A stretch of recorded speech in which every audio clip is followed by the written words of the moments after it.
Fala galera, tudo tranquilo? Bom, pessoal, nas aulas anteriores nós estudamos o movimento em uma dimensão. E o movimento em uma dimensão ele podia ser descrito pela aceleração, pela velocidade, pela posição.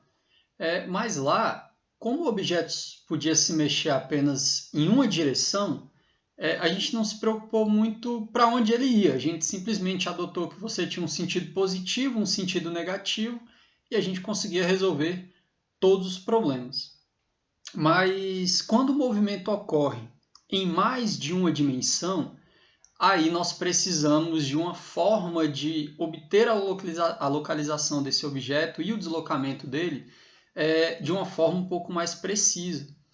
E somente números, somente a álgebra comum utilizando números, ela não é suficiente para realizar essa atividade. Então, pessoal, a gente tem que começar a estudar um outro ente matemático que é o vetor. Porque quando a gente estuda física, nós nos deparamos com o estudo de grandezas físicas. Essas grandezas físicas, elas são divididas em dois tipos. Elas podem ser escalares, que foram basicamente as grandezas que nós trabalhamos até agora. A gente trabalhou sempre com a natureza escalar da velocidade, com a natureza escalar da aceleração e assim por diante. Só que essas grandezas físicas, a velocidade, a aceleração e o deslocamento, na verdade, elas são grandezas vetoriais. Então, nós precisamos começar a entender como realizar operações com essas grandezas vetoriais, beleza? Qual é a diferença? Bom, as grandezas escalares, pessoal, elas ficam muito bem definidas apenas pelo valor numérico acompanhado da unidade. Então, grandeza escalar fica bem definida com o número e a unidade. Por exemplo, a minha massa, quando eu digo que a minha massa é de 70 quilogramas, eu não preciso dizer 70 quilogramas para algum lugar. O valor numérico 70 e a unidade quilogramas já passa toda a informação necessária para você entender o que está acontecendo em relação à grandeza que é a minha massa. Uma outra grandeza física que é escalar é a temperatura. Quando eu pergunto a temperatura para alguém e você me diz, sei lá, 25 graus Celsius, quando você está me dando o valor numérico 25 e a unidade, graus Celsius, que nesse caso não é nenhuma unidade, na verdade é uma escala, mas serve para a gente nesse momento, fica bem definido. Você sabe que são 25 graus Celsius e não precisa dizer para onde é esses 25 graus Celsius. Está bem definida a temperatura. Quando a gente trabalha com grandezas vetoriais, só o valor numérico e a unidade não são suficientes para deixar esse negócio bem definido. A velocidade, ela é uma ideia nesse sentido. Quando nós trabalhamos com movimento em mais de uma dimensão, a velocidade não fica bem definida só com o valor numérico e a unidade, ela precisa de mais informação. Por exemplo, eu posso dizer que eu vou sair aqui da minha cadeira correndo com a velocidade de 20 metros por segundo. Aí uma pergunta que você poderia fazer é, beleza, você vai sair correndo com uma velocidade de 20 metros por segundo, mas para onde? Você vai sair correndo para frente, para cima, para a esquerda, para a direita? Então, essas grandezas em que essa pergunta para onde surge, ou seja, uma grandeza que necessite de uma orientação, elas são grandezas físicas chamadas de vetoriais. E elas não ficam bem definidas com valor numérico e unidade. Para ficarem bem definidas, elas precisam de valor numérico, que nesse caso nós vamos chamar do módulo da grandeza física, é o tamanho dela, é o valor numérico. E ela precisa, além da unidade, ela vai precisar de uma orientação.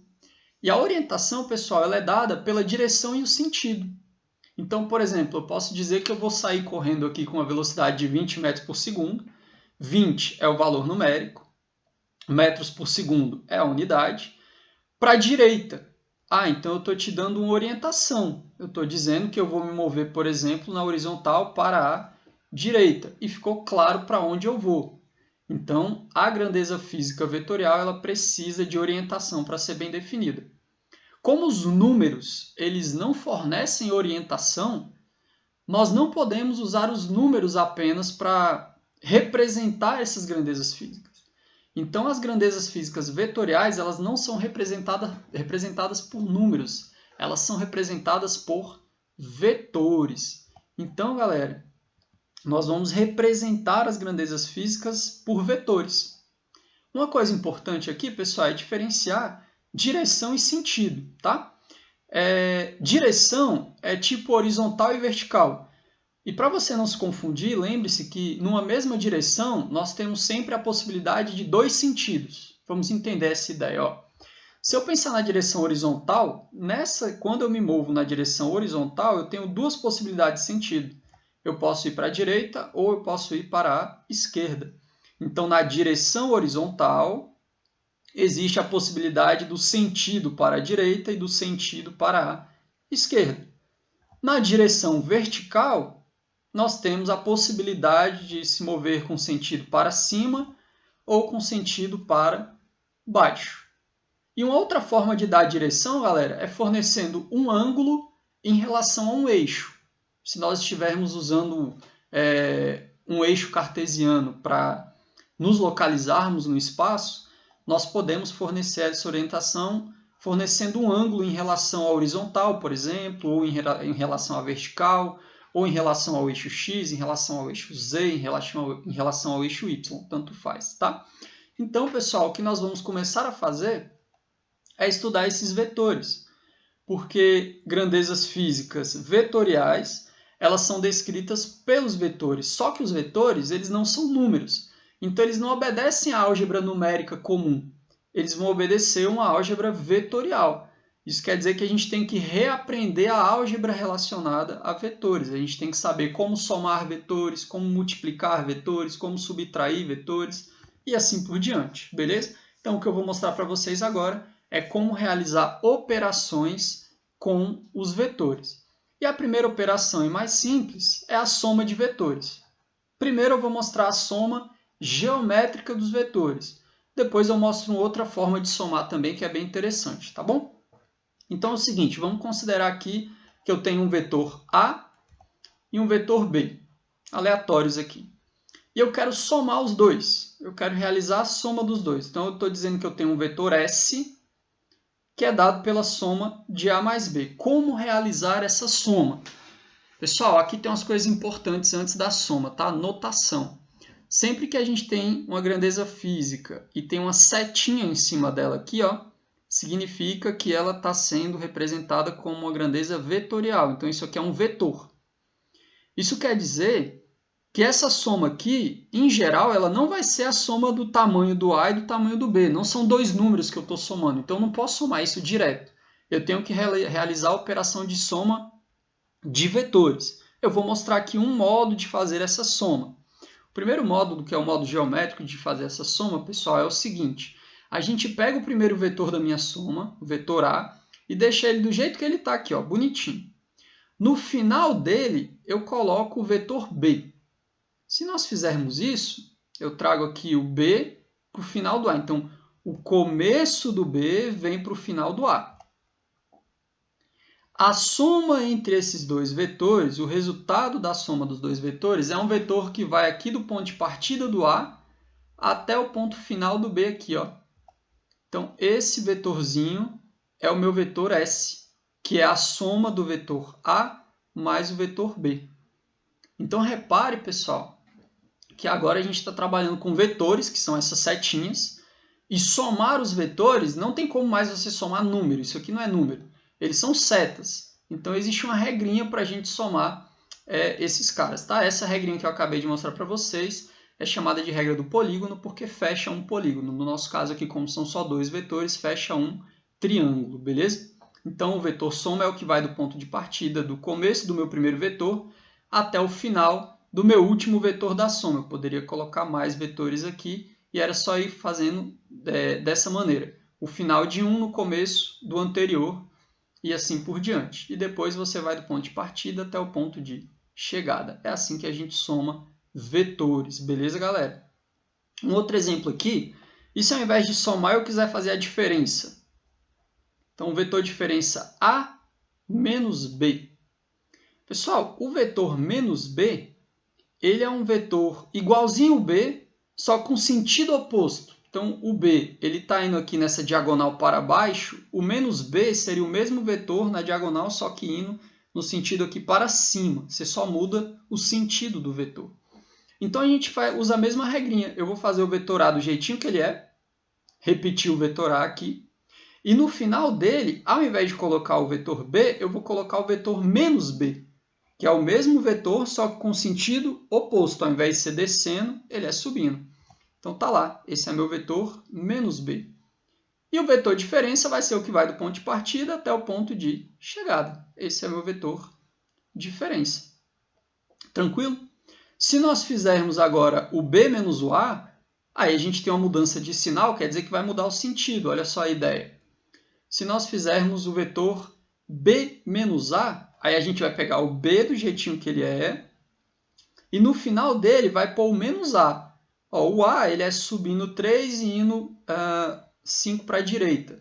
No caso, o menos A ele vai descer 3 e ir 5 para a esquerda. Você muda o sentido. Está aqui o menos A. Ó. E o vetor diferença aqui, no caso, oposto do D, né, é o que vai do ponto de partida até o ponto de chegada. Repare que quando eu mudo A menos B e B menos A, eu obtenho o mesmo vetor. Reparem que esses dois vetores eles são iguais, a menos o sentido, né? Menos o sentido, eles têm sentidos opostos. Então, são vetores de mesmo tamanho, na mesma direção, com a mesma inclinação, né? Só que com sentidos opostos. O vetor diferença está apontando para cima e o menos D aqui, a outra diferença, está apontando aqui para baixo. Beleza, pessoal? Então, é assim que a gente soma vetor de maneira geométrica. Tá, professor, mas como que eu vou descobrir o tamanho desse cara? Pessoal, quando a gente usa a soma geométrica de vetores, o tamanho do vetor soma a gente encontra usando geometria. Então, por exemplo, aqui, dependendo das informações, a gente poderia usar um Pitágoras, ou a gente poderia usar uma lei dos cossenos, ou qualquer operação geométrica que nos permita obter o tamanho desse vetor soma ou desse vetor diferença. Aqui, por exemplo, nós poderíamos fazer um Pitágoras com esse triângulo aqui. Então, para enxergar direitinho como que a gente consegue obter e caracterizar um vetor soma, vamos fazer um exemplo aqui. Ó. Primeiro exemplinho aqui. Dado esses dois vetores, A e B, coloquei uma escala aqui no quadradinho para a gente dar um exemplo numérico. E ele diz o seguinte, são dados os vetores A e B na figura abaixo, está aqui os dois vetores. Ele quer que eu determine o módulo e a orientação do vetor soma, que é o vetor A mais B. Então, pessoal, a gente vai fazer igual a gente fez no slide anterior. No final do A, eu coloco o começo do B.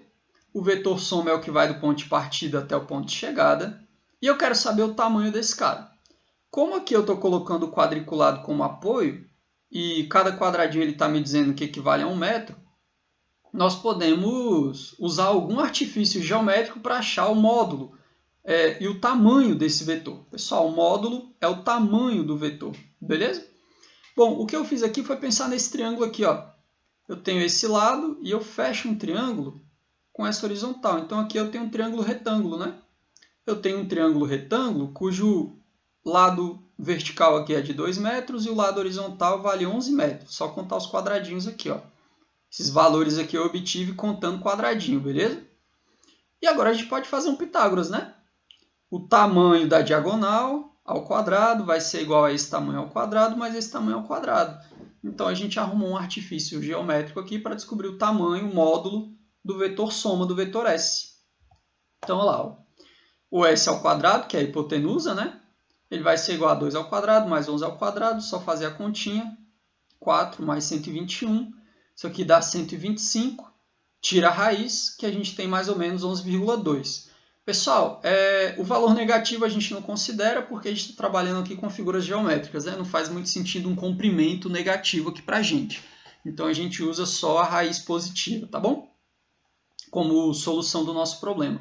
Então, o tamanho desse cara é de aproximadamente 11,2 metros. Agora, para terminar de caracterizar esse vetor aqui, pessoal, para ele ficar bem caracterizado, quando você quer dizer um vetor, uma forma de caracterizar ele, a gente chama de módulo ângulo.